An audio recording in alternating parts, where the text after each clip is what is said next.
Good morning class. आज हम हमारे नए टेस्ट पेपर का सॉल्यूशन बनाते हैं। हमारा जो टेस्ट फॉर्म नंबर है वो हमारे पास है 025858। ये हमारे पास सीजीएल के एग्जाम की टेस्ट सीरीज है जिसमें मैथ्स के टोटल 25 क्वेश्चंस आते हैं।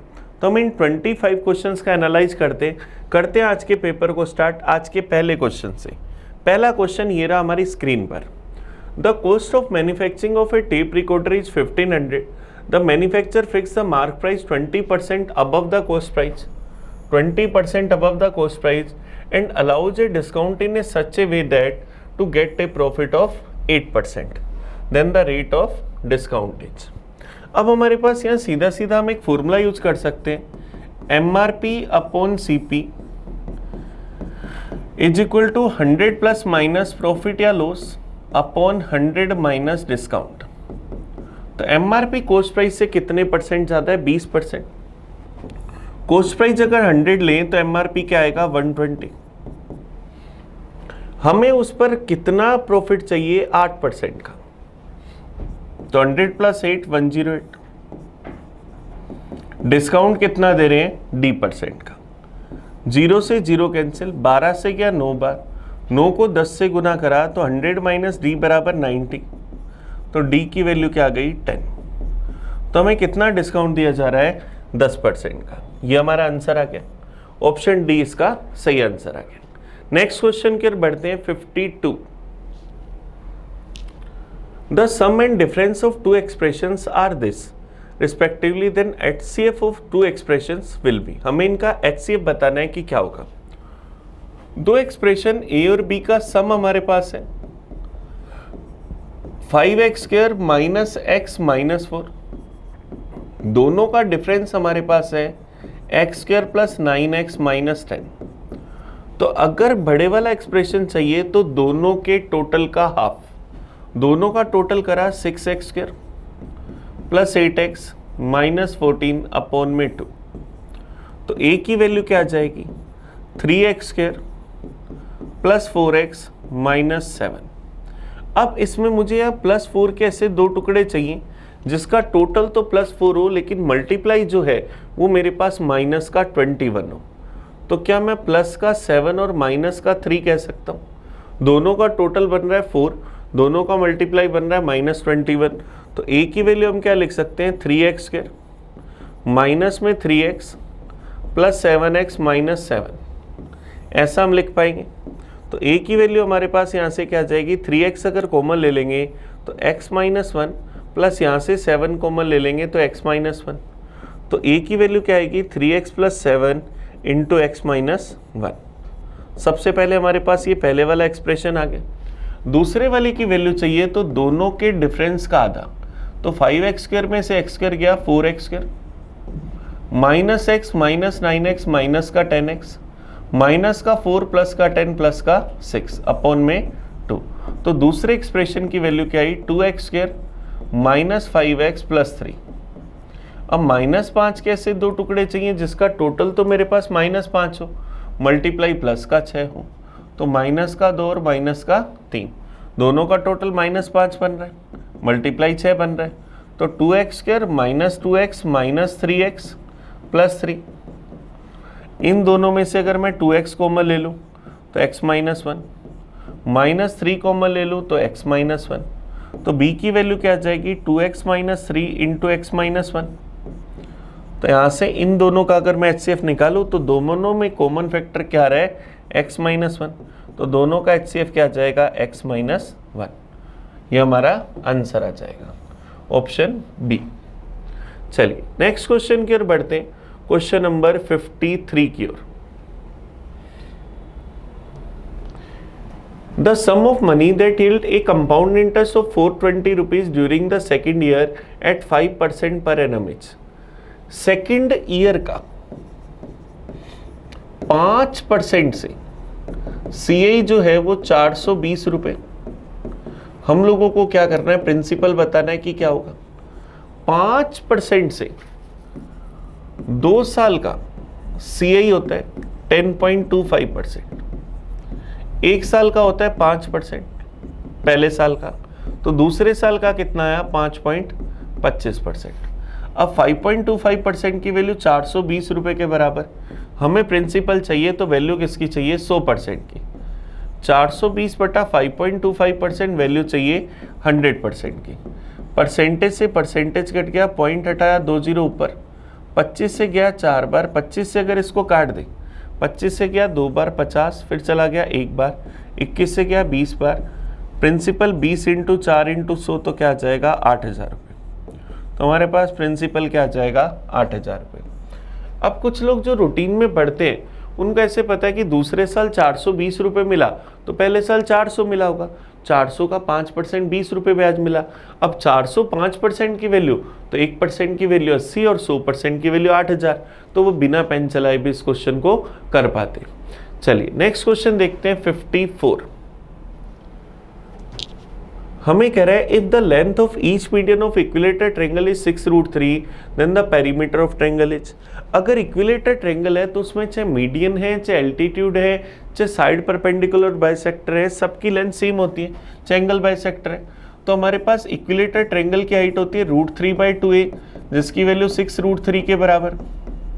तो √3 से √3 घट गया, a की वैल्यू 12 सेंटीमीटर, और a की वैल्यू अगर 12 सेंटीमीटर तो हमारे पास पेरीमीटर क्या होगा 3a। तो पेरीमीटर क्या आ जाएगा 3 गुना 12 36 सेंटीमीटर। ये हमारा आंसर आ जाएगा। तो ऑप्शन सी हमारा आंसर आ गया। चलिए नेक्स्ट क्वेश्चन की ओर बढ़े 55 नंबर। हमें कह रहा है 2 cubes of side 6 centimetre each are kept side by side to form a rectangular parallelepiped, then the area of the whole surface of rectangular parallelepiped. अब देखो हमारे पास क्या है, 2 हमारे पास क्यूब थे जिनकी भुजा हमारे पास 6 थी, हमने उनको इस तरह से रख दिया। अब हाइट भी इस तरह से 6 है। तो अब जब मैंने इनको इस तरह से रखा तो मेरे पास जो रेक्टेंगुलर पैरेललोपाइड बना, या मैं क्या कह सकता हूँ समांतर षटफलक बना या घनाभ बना, उसकी लंबाई क्या हो जाएगी 6 + 6 12, चौड़ाई क्या रहेगी 6 और हाइट भी क्या रहेगी 6। मुझे इसका टोटल सरफेस एरिया चाहिए। तो ये क्या होता है 2 × LB + BH + HL। तो यहाँ से 2 × LB 12 × 72, BH 36, HL क्या आ जाएगा 72। तो यहाँ से क्या आ जाएगा 2 × 0, कैरी आ गई 7 3 10 और 18, 180 × 2 360, ये हमारे पास आ जाएगा। तो ऑप्शन बी हमारा आंसर आ जाएगा। या देखो अगर आप देखो कि एक क्यूब है, एक क्यूब में टोटल 6 सरफेस होते हैं, दूसरे में भी 6 होंगे। जब मैं उन दोनों को आपस में अटैच कर दूंगा तो ये और ये सरफेस, 2 सरफेस अटैच हो गए, तो सरफेस 6 6 12 में से 2 कम हो जाएंगे, बचेंगे 10। एक सरफेस का एरिया भुजा स्क्वायर 6 का स्क्वायर 36, तो 10 का एरिया 36 × 10 360। तो हमारा आंसर आ जाएगा। हम बिना पेन चलाए भी आंसर निकाल सकते हैं। नेक्स्ट क्वेश्चन देखते हैं 56 number. A chord of a circle is equal to its radius. The angle subtended by this chord at the point on the circumference in the major segment is. हमें कह रहे एक वृत्त की जीवा उसकी त्रिज्या के बराबर है। अब अगर मैं एक सर्किल के अंदर एक कोड ऐसी बनाऊं जिसकी लेंथ इसकी रेडियस के बराबर है, तो ये आपस में बराबर हो गई। ए बी मैंने कोड बना ली, तो ये एक इक्विलेटर ट्रायंगल बना, तो ये ईच एंगल क्या होगा 60 डिग्री का। अब ईच एंगल 60 डिग्री का, तो किसी कोड के द्वारा अगर सेंटर पर 60 डिग्री बन रहा है तो सरकमफ्रेंस पर उसका आधा बनेगा। तो दीर्घखंड में वृत्त की परिधि पर बना कोण कितना 30 डिग्री का। ये हमारा आंसर आ जाएगा। ये 60 तो सरकमफ्रेंस पर उसका हाफ, तो ये हमारा आंसर आ गया। चलिए नेक्स्ट क्वेश्चन देखते हैं 57। In a triangle ABC is equal to 75 degree, ACB is equal to π/4, तो सर्कुलर मेजर बताना है BAC का। हमारे पास एक ट्रायंगल है ABC जिसके अंदर हमें एंगल B दे रखा है 75 डिग्री, एंगल C दे रखा है π/4। π/4 को अगर मैं डिग्री में बदलूं तो 180/π से मल्टीप्लाई कर दूं तो क्या आ जाएगा 45 डिग्री। तो इन दोनों का टोटल 120 डिग्री, तो ये एंगल A कितना 60 डिग्री। मुझे इस एंगल A का मान बताना है रेडियन में, 60 डिग्री को रेडियन में बदलना है, तो गुना किससे करते हैं π/180 से, तो ये चला जाएगा 60 से 3 बार, तो π/3 रेडियन। ये हमारे पास आंसर आ जाएगा। तो ऑप्शन बी इसका सही आंसर आ गया। चलिए next question 58 number. A cistern has 2 pipes. One can fill with water in 8 hours, other can empty it in 5 hours. एक पाइप A इसको 8 घंटे में भर सकता है, दूसरा पाइप B से एक पाइप A से 8 घंटे में भर सकता है, दूसरा पाइप B से 5 घंटे में खाली कर सकता है। तो सबसे पहला काम हम यहां से टोटल वर्क निकालें, क्या आ जाएगा 40। ए की एफिशिएंसी हमारे पास 5, बी की एफिशिएंसी माइनस का 8। अब हमें क्या करें, यदि टैंकी का 3/4 भाग पानी से भरा हो और दोनों पाइपों को एक साथ खोल दिया जाए तो टैंकी कितने समय में खाली हो जाएगी। 40 मटके आते हैं, 3/4 भाग भरा हो, इसका मतलब टैंकी में कितने मटके हो 30। दोनों पाइप अगर एक साथ खोल दें तो दोनों की टोटल एफिशिएंसी -3, तो दोनों इसे खाली करने में कितना टाइम लेंगे 30/-3, तो क्या जाएगा 10 घंटे। माइनस किसको दिखा रहा है, खाली करने को, तो ये 10 आवर में इसे एम्प्टी कर देंगे, खाली कर देंगे। ये हमारा आंसर आ जाएगा ऑप्शन बी। चलिए ये हमारे पास पाइप एंड टंकी का बड़ा इजी सा क्वेश्चन था। नेक्स्ट क्वेश्चन की तरफ बढ़ते हैं, क्वेश्चन नंबर 59।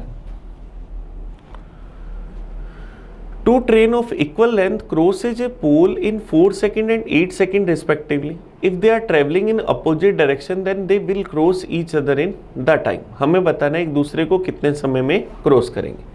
4 सेकंड और 8 सेकंड को देखते हुए अपन दोनों ट्रेनों की लेंथ 32 मीटर मान लें। पहली ट्रेन की लेंथ भी 32 मीटर, दूसरे की भी लेंथ 32 मीटर। एक पोल को क्रॉस करने में पहले वाले ने टाइम लिया 4 सेकंड, दूसरे ने लिया 8 सेकेंड। तो पहले वाले की स्पीड 32/4 8 मीटर पर सेकेंड, दूसरे की स्पीड 4 मीटर पर सेकेंड। एक दूसरे को अपोजिट डायरेक्शन में क्रॉस करेंगे तो टाइम बराबर relative distance upon relative speed. Relative distance दोनों की लेंथ का टोटल 64, रिलेटिव स्पीड दोनों की स्पीड का टोटल 12। 64/12 4 से काट दो तो 16/3 या 5 से 1/3 या 5.33 सेकेंड। यह आंसर आ गया।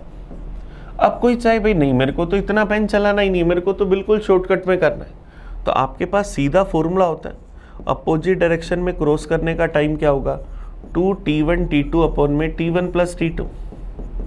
t1 t2 पोल को क्रॉस करने के टाइम 2 × 4 × 8 अपॉन में 4 + 8 12।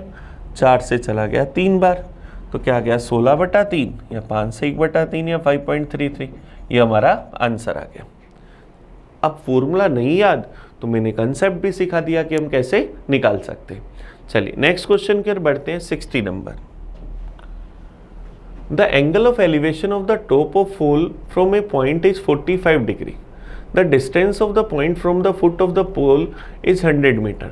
Now how much height of this pole should be increase to get the angle of elevation at 60 degree of the top of the pole from the same point.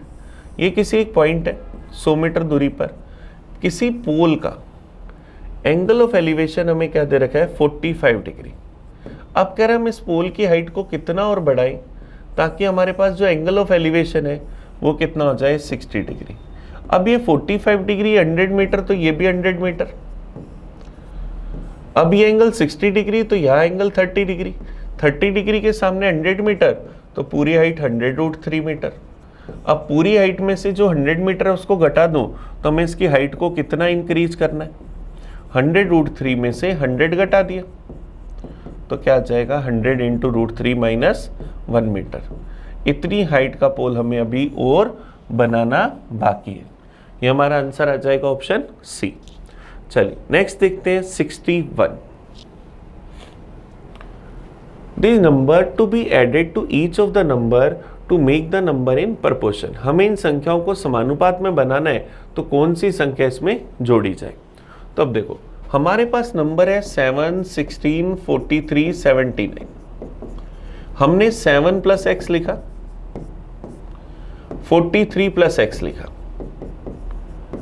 16 और 7 का जो difference है वो 9, उसको यहां multiply कर दिया 79 और 43 का जो डिफरेंस है 36, उसको यहाँ मल्टीप्लाई कर दिया और इनको बराबर कर दिया।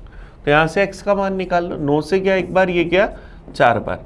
28 प्लस 4x बराबर 43 प्लस x। तो यहाँ से क्या आ जाएगा 3x बराबर 43 माइनस 28, तो क्या आ जाएगा 15। तो x बराबर क्या आ जाएगा 5। तो इन सब संख्याओं में हम क्या जोड़ें, 5 जोड़ें, ये हमारा आंसर आ जाएगा। चलिए नेक्स्ट क्वेश्चन देखते हैं, question number 62। A bag contain 1 rupee, 50 paisa, 25 paisa and 10 paisa coins in this ratio.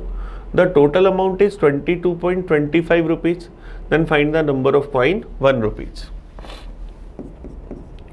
Total rupees है 22 रुपये 25 पैसे, जिनका वेरिएंट हमारे पास 1 रुपये 50 पैसे, 25 पैसे और 10 पैसे। और इन कॉइन्स का रेशो हम लोगों को दे रखा है 1:3:5:7। तो हमें बताना है कि 1 रुपए वाले कितने सिक्के। अब टोटल रुपीस दे रखे तो रेशो भी रुपीस का निकालें। 1 रुपए वाला 1 सिक्का तो 1 रुपया 100 पैसे, 50 पैसे वाले 3 सिक्के तो 150 पैसे, 25 पैसे वाले 5 सिक्के तो 125 पैसे और 10 पैसे वाले 7 सिक्के तो 70 पैसे। 5 से अगर काट दें तो 20:30:25:40, ये हमारे पास इनके रुपीज का रेशो आ गया। मुझे 1 रुपए वाले रुपीज अगर निकालो तो टोटल रुपए हैं 22 रुपये 25 पैसे। रेशो का अगर मैं टोटल देखूं 75, 85, 89, वैल्यू मुझे किसकी चाहिए 20 की। ये पॉइंट हटाऊंगा बटा में 100। 20 से गया एक बार, ये गया 5 बार। 5 से गया एक बार, 5 चौक 20, बच गया 2 22, फिर चला जाएगा 4 बार, फिर चला जाएगा 5 बार। तो 445/89 मतलब 5 रुपये। 1 रुपए वाले अगर 5 रुपये है तो सिक्के भी कितने होंगे 5। तो ऑप्शन ए हमारा आंसर आ जाएगा। बस इतना सा काम है, हमें जिसका टोटल दे रखा होता है रेशो भी उसी का फाइंड करते हैं। चलिए नेक्स्ट क्वेश्चन देखते हैं, question number 63। The ratio of milk and water in each container 3:2. What part of the mixture should be drawn out and replaced by water so that the quantity of water become half in new mixture? हमें कह रहे एक बर्तन में दूध और पानी का रेशो 3:2 है। इस मिक्सचर में से कितने लीटर मिक्सचर निकाले? मान लिया x लीटर मिक्सचर निकाला। x लीटर मिक्सचर निकालने के बाद दूध और पानी का रेशो 3:2, तो हम मान लिया 30 लीटर मिल्क है, 20 लीटर वाटर है। तो अब सॉल्यूशन कितने लीटर का? 50 लीटर का। अब सॉल्यूशन 50 लीटर का। अब जितना हमने मिक्सचर यहाँ से निकाला उतना ही पानी मिला दिया ताकि इसका रेशो क्या हो जाए, आधा पानी आधा दूध, मतलब 1:1 हो जाए। तो 30 लीटर की वैल्यू 1, तो इस 1 की वैल्यू भी 30 लीटर। 20 लीटर को 30 लीटर बनाना है तो कितने लीटर ऐड करा? 10 लीटर। 10 लीटर ऐड करा, इसका ना पहले 10 लीटर निकाला था, उसके बाद 50 लीटर बचा, तो इनिशियली कितना था 60 लीटर। 10 लीटर निकाल लिया 60 लीटर में से, तो 10/60 भाग या 1/6 भाग, तो मिक्सचर का कितना भाग निकाल लिया 1/6। ये हमारा आंसर आ गया। ये इसको करने का स्टैंडर्ड रूल है, कहीं भी कंडीशन बदलेगा तो इससे हमेशा आंसर आएगा। कोई बोले नहीं मेरे को तो बिल्कुल छोटा करना है, तो ये लो भैया, मिल्क और वाटर का रेशो आपके पास क्या है 3:2। इसमें से हमने कुछ मिक्सचर निकाला, उतना ही पानी मिलाया, तो आधा पानी आधा दूध हो जाए, मतलब मेरे पास क्या हो जाए 1:1 हो जाए।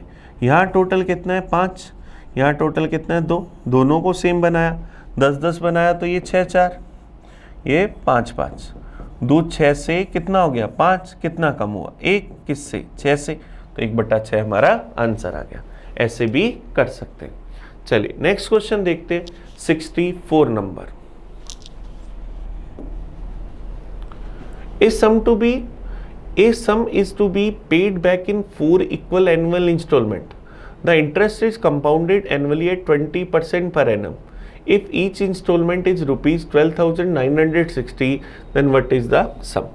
अब CI इंस्टॉलमेंट का क्वेश्चन है, तो यहाँ एक फॉर्मूला होता है P बराबर x इंटू 100/100 प्लस r की power 1 plus x into 100/100 plus r की पावर 2 एंड सो, जितने सालों की बात कर रहे हैं। हमें प्रिंसिपल बताना है।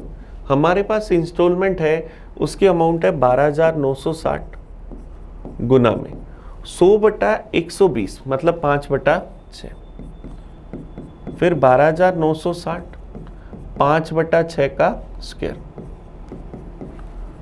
फिर 12,960 5/6 का क्यूब, और फिर 12,960 5/6 की पावर 4। तो ऐसा हम लिख सकते हैं। चलिए कोशिश करते हैं। 6 से चला गया 2 बार, फिर गया 1 बार, 36 फिर चला गया 6 बार, 2160 गुना 5, तो मेरे पास क्या आ जाएगा 10,800। फिर यहां से अगर अपन देखें, 6 से गया 2160, 6 से चला गया 360 बार, 360 गुना 25 9,000, फिर 6 × 6 से 360 बार गया था, फिर 6 से चला गया 60 बार, 60 गुना में 5 गुना 5 गुना 5 मतलब 125, तो यहाँ से क्या जाएगा 1250 का 6 गुना तो 7500। फिर यहाँ से 36 × 36 1296 गया 10 बार, तो क्या जाएगा 6,250 रुपये।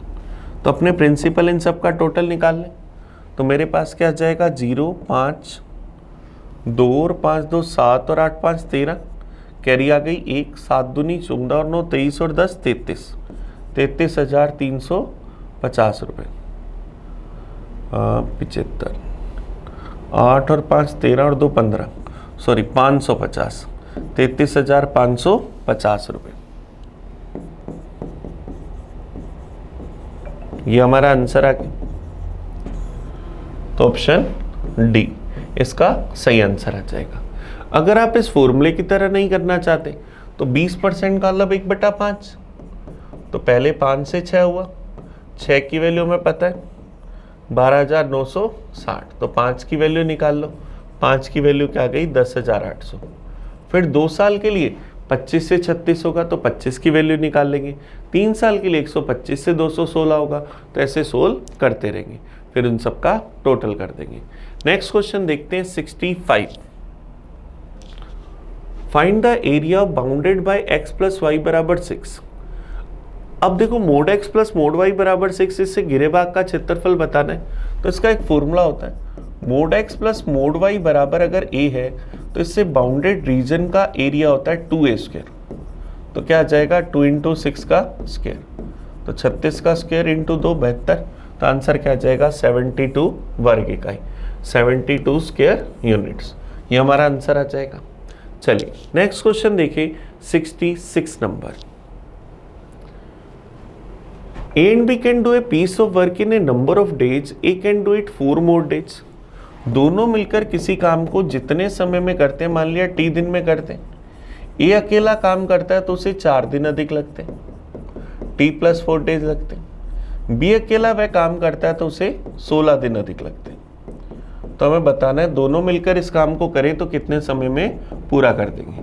तो T की वैल्यू रूट में 4 × 16, रूट में 64, मतलब क्या जाएगा 8, तो दोनों मिलकर इस काम को कितने समय में पूरा करेंगे 8 दिन में। ऑप्शन बी हमारा आंसर आ गया। नेक्स्ट देखते हैं 67। The base of a right pyramid be a square of side 8 centimetre and height 12 centimetre, then the value of the volume in cube centimetre. हमें उसका वॉल्यूम बताना है। हमें पता है कि पिरामिड का जो वॉल्यूम होता है उसका फॉर्मूला क्या होता है 1/3 इंटू बेस एरिया इंटू में हाइट। तो 1/3 बेस इक्विलेटर ट्रायंगल, तो उसका एरिया 8 × 8, हाइट हमारे पास कितनी 12, 3 से चला गया 4 बार, 64 × 4 256, तो उसका एरिया कितना आ जाएगा 256 सेंटीमीटर क्यूब। ऑप्शन बी हमारा आंसर आ जाएगा। चलिए नेक्स्ट देखें 68 number. A train crosses a bridge of length 150 metre in 15 second. A man standing on it in 9 seconds. The train is traveling at a uniform speed than the length of train is.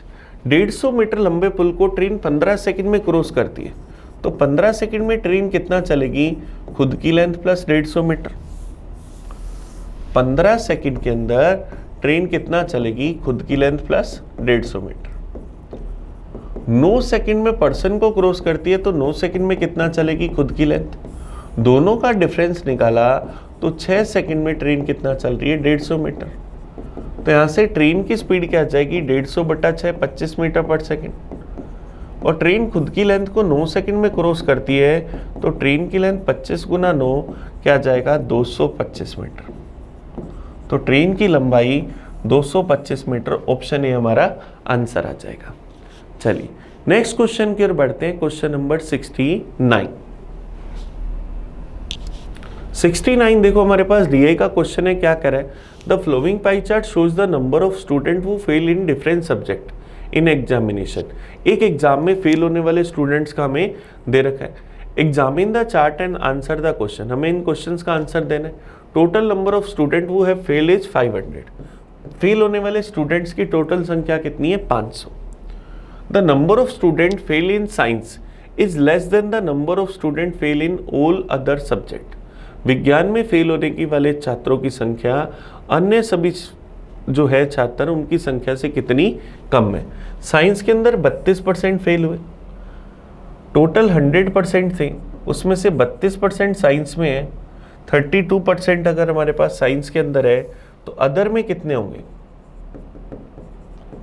32% अगर science के अंदर है तो other में कितने होंगे, 68%। दोनों का डिफरेंस अगर मैं निकालूं 68% माइनस 32%, तो क्या आ जाएगा, 36%। अब हमें दोनों का डिफरेंस चाहिए, 36% की वैल्यू चाहिए, और वो भी किसका, 500 का। तो 500 का 36% क्या आ जाएगा, 180। तो दोनों की संख्या के बीच में कितना अंतर है, 180। विज्ञान में उत्तीर्ण छात्रों की संख्या अन्य सभी विषयों में उत्तीर्ण छात्रों की संख्या से कितनी कम है, 180 कम है। चलिए नेक्स्ट देखते हैं 70 नंबर, सेम उसी का क्वेश्चन है। हमें बताना है उन छात्रों की संख्या कुल कितनी है जो गणित, भाषा या विज्ञान में पास नहीं हो सके। अब देखो इसका डायग्राम हमारे पास यहाँ नहीं है, तो अपन यहाँ से देख लेते हैं। हमें बताना है गणित, भाषा और विज्ञान में, तो गणित, भाषा और विज्ञान। अब हमारे पास इनका टोटल क्या है, 30, 36 और 32, तो सबका टोटल क्या हो गया, 98%। इसका मतलब 98% इनमें अगर फेल हो गए तो बचे कितने, 2%। 98% की वैल्यू हमें निकालनी है, तो हम किसका निकालें, 500 का 98%। तो ऑप्शन क्या आ जाएगा, बी, 490। तो इनमें फेल हो गए या पास नहीं हो सके वो कितने हैं, 490। नेक्स्ट देखते हैं 71 देखो हमारे पास अलजेब्रा का क्वेश्चन है। हमें इसको वैल्यू दे रखी है a+b+4 इंटू ab+4ab माइनस में 4ab बराबर 0, ए और बी -4 के बराबर नहीं है। तो हमें ये वैल्यू बतानी है कि किसके बराबर है। चलिए कोशिश करते हैं। हमारे पास एक्सप्रेशन है a+b+4 इंटू के अंदर ab+4a+b माइनस में 4ab बराबर 0। अब देखो आपके पास दो ऑप्शन है, या तो आप लेट करो a is equal to minus b, a is equal to minus b. जैसे हमने ये लेट करा तो मुझे पता है यहां से ये दोनों कट गए, ये दोनों भी आपस में कट गए, तो ये वैल्यू 0 हो गई। तो मेरे पास क्या आएगा, 4ab माइनस 4ab 0 बन रहा है, तो यहाँ से a और b कट जाएंगे, तो मेरे पास क्या आएगा, 1/4 की पावर 117 माइनस में 2 की पावर -234। अब अगर मैं इसको लिखूँ 1/2 की पावर 2 की पावर 117 माइनस में 1/2 की पावर 234, तो 1/2 की पावर 234 माइनस 1/2 की पावर 234, तो आंसर क्या आ गया, 0। तो ऑप्शन डी हमारा आंसर आ जाएगा। या तो हम ऐसा कर सकते हैं, या अगर हम ऐसा नहीं करना चाहते, a बराबर माइनस बी नहीं मानना चाहते, या कोई चाहता है कि इसके पीछे लॉजिक क्या है, तो हम क्या देख सकते हैं। अगर हम इसको a+b और 4 अलग अलग टुकड़े बांटें, तो a प्लस बी को ए बी से गुना करा, a plus b into a b, a plus b को 4ab से गुना करा, 4a प्लस बी का होल स्क्वायर, फिर 4 को इससे मल्टीप्लाई करा 4ab, 4 को इससे मल्टीप्लाई करा 16a प्लस बी, माइनस में 4ab बराबर 0। तो 4ab प्लस का माइनस का कट गया। अब इस पूरी वैल्यू में से अगर मैं a प्लस बी कॉमन लूँ तो क्या आया, ab plus 4a plus b plus क्या आ जाएगा 4 बराबर किसके, 0 के। तो अब हम क्या कह सकते हैं, या तो a प्लस बी बराबर 0 या ये बराबर 0।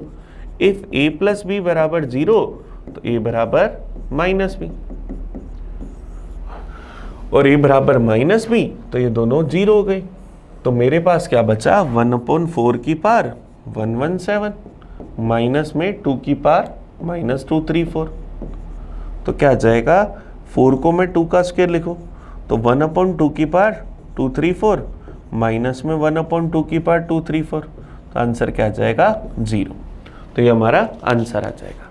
चलिए नेक्स्ट क्वेश्चन की ओर बढ़ते हैं। Question number 72। Given that x y z are positive real number, ये हमें वैल्यूज दे रखी है तो हमें इसका मान बताना है। अब हमें सबसे पहली टर्म दे रखी है एक्स प्लस वाई का स्क्वायर माइनस जेड का स्क्वायर बराबर 8 है। तो एलजेब्रा का अगर फॉर्मूला लगाएं a plus b into a minus b, तो x plus Y plus z into में x plus y minus z बराबर 8। सेकेंड वाली टर्म में अगर फॉर्मूला लगाएं तो z plus Y plus x into में z plus y minus x बराबर 10, फिर x plus z plus y into में x plus z minus y बराबर 7। इन सबको अगर अपन जोड़ लें तो x plus Y plus z तो कॉमन ले लें। इन सबको अगर मैं जोड़ूंगा तो जेड से जेड कट जाएगा, एक्स से एक्स कट जाएगा, वाई से वाई कट जाएगा, तो क्या बचेगा, X plus Y plus Z बराबर क्या आएगा, 10 8 18 और 7 25। तो x plus Y plus z का होल स्क्वायर बराबर 25, तो x plus Y plus Z बराबर 5। ये हमारा आंसर आ जाएगा। ऑप्शन ए इसका सही आंसर आ गया। नेक्स्ट क्वेश्चन देखते हैं 73 number. 4 minus 2 sine square theta minus 5 cos theta बराबर 0, तो हमें इसकी वैल्यू बतानी। तो 4 minus 2 sine square theta minus में 5 कोस थीटा,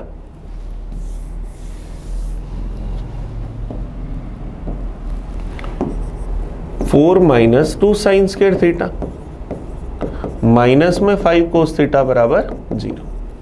तो 4 माइनस 2 साइन स्क्वायर थीटा क्या 1 minus cos square theta minus में 5 कोस थीटा बराबर 0।